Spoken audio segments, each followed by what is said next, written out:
Hello, it's Rod from the Photo Fair, and I've got another lens review. This is going to be the KamLan 50mm f1.1. I mentioned it in the last video, which was the Midicon 35 Speedmaster 0.95. I bought this lens about a year ago, and it was kind of a funny story how I ended up with this lens. I had made up my mind that I was going to get the Rokinon 50mm f1.2. They offered it in, it was either Rokinon or Samyang, same manufacturer, and they offered it in the Canon EOS M mount. I thought, I'm going to get one of those. The lens was really well reviewed. I mean, photography magazines, bloggers, YouTubers, nobody really had anything bad to say about that lens. I mean, so I thought, well, it'll be a good lens. It's reasonably priced. It's under $400. I'm going to get one of those, right? So I'm out kind of searching around, see who's got them. And I get this ad that keeps appearing for this KamLan 50mm f1.1. I'm thinking, KamLan, who the heck are they? I'd never heard of them. So I click on one of the ads, and this thing's under $200. Under $200 for a 50 f1.1? I thought, I got to do some research on this. Let's see if I can find any reviews on it. So YouTube, nothing. Now this is a year ago, guys, so it may have changed in the last year, but nothing. I'm searching for blogs. I'm searching for magazines. Nobody's, it's like a mystery lens. It's like hocus pocus, abracadabra. Where did this thing come from? So finally, I find a guy in Thailand who has a camera blog or a photography blog, and unfortunately, the thing is written in Thai. I'm like, well, I'm gonna have to brush up on my Thai. No, I don't. I'm gonna Google Translate it. And I'm able to pretty much figure out that this is a lens worth maybe pursuing. Not a bad lens. He had some images. They looked reasonably sharp.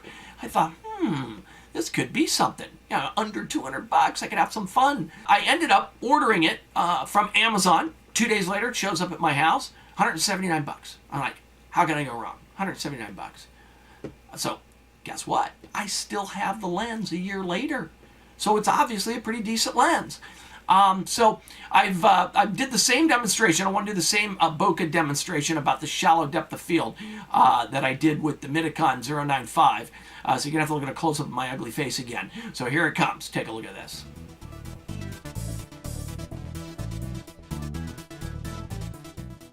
Okay, so this lens, just like that Midicon lens, is actually really nicely put together. It's all metal construction. It's got a smooth focus. I wouldn't say buttery smooth, but it's nice and it's reasonably well damped. I actually like the focus damping on this better than the Midicon.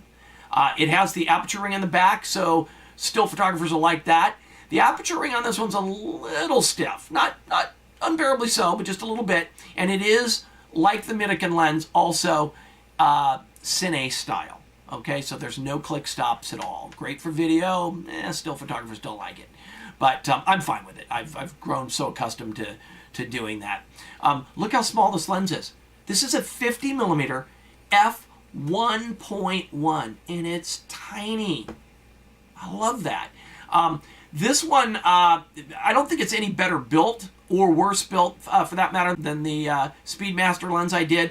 I do like to send a little designer touch. They put a little yellow stripe around there. It's kind of like the Go Fast stripe. Ooh, fast. Okay, I mean, as silly as it sounds, it gives the lens a little flair, if you will. Just a little designer touch there. It's kind of nice. I like how small it is. This is available for APS-C and Micro Four Thirds cameras. So they have NEX mount. They've got the Sony FE mount, and they've got the Canon M mount like you see here. Probably had a couple others as well. Overall, a nicely put together piece. One funny note though, this is the lens shade that they give you with it. It's a little plastic shade. It bayonets on the front. I always like bayonet shades, but guys, you seeing something wrong with this? This is a flower petal shade. This is a shade that would probably be real effective on a 18mm lens. This is a 50. This is a portrait length lens. What were they thinking? Get that weak sauce out of here. Put one of these on here.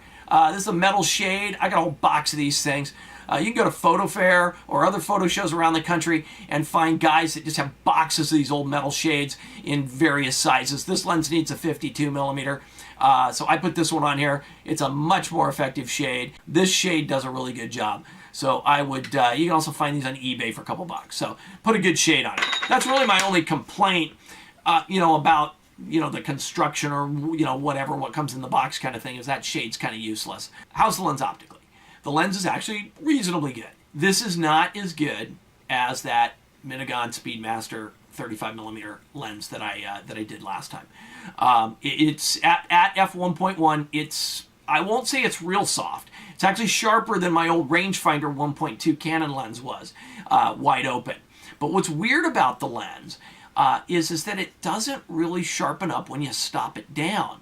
Yeah, it gets a little sharper at f2 and f2.8, but only a little.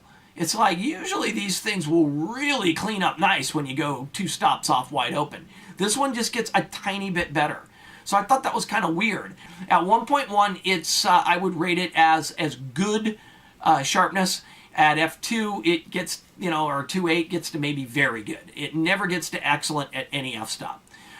Corner to corner, the lens doesn't lose a whole lot on the corners, just a little bit wide open.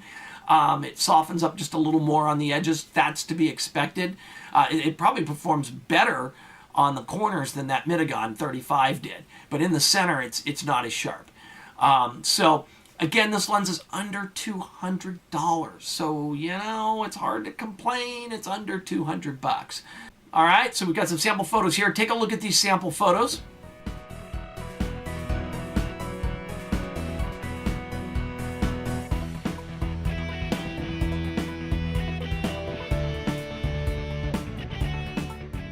The Minigun was a shockingly good lens for the price. This one kind of is too. It's nowhere near as good a lens as that Minigun lens, but it's, 60% off. I mean, this lens is under $200. This is a really good lens for under $200. You can have a lot of fun with it. I've had a lot of fun with it. You can follow my Twitter feed, see all kinds of photos that I've done with this lens. It's a great lens. For the money. Again, it's not pin sharp. If you're a pixel counter, just run away from this thing right now. Yeah, if you've got that thing up to 3x magnification and you're examining each individual pixel, just run away. Just turn this video off and run away. This is not the lens for you.